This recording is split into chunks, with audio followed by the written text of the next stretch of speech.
যশোরের মনিরামপুরে সড়ক দুর্ঘটনায় ট্রাকের চালক ও হেলপার সহ দুজন নিহত হয়েছেন। সোমবার সকালে সাতক্ষীরা যশোর মহাসড়কে দুর্ঘটনা ঘটে। এতে আরও একজন গুরুতর আহত হয়েছেন বলে জানা গেছে। নিহতরা হলেন ট্রাকের চালক রাজু আহমেদ এবং হেলপার ইরফান ওরফে মিন্টু। দুজনেই সাতক্ষীরা জেলার কলোরা থানার খলসি ও বোয়ালিয়া গ্রামের বাসিন্দা। প্রত্যক্ষদর্শীরা জানান, সকাল আনুমানিক ৭টার দিকে সাতক্ষীরা থেকে যশোরগামী একটি ট্রাক মনিরামপুর উপজেলার সদর এলাকায় পুরাতন তেল পাম্পের সামনে নিয়ন্ত্রণ হারিয়ে রাস্তার পাশে দাঁড়িয়ে থাকা আরেকটি ট্রাকের পেছনে সজোরে ধাক্কা দেয়। এতে ঘটনাস্থলে দুজন নিহত হয়।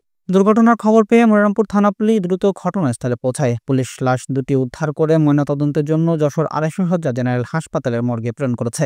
মনিরামপুর থানার ভারপ্রাপ্ত কর্মকর্তা বাবলুর রহমান খান জানিয়েছেন, আইনি প্রক্রিয়া সম্পন্ন করে মরদেহগুলো ময়নাতদন্তের জন্য মর্গে পাঠানো হয়েছে। এ বিষয়ে পরবর্তী আইনগত ব্যবস্থা গ্রহণ প্রক্রিয়াধীন রয়েছে।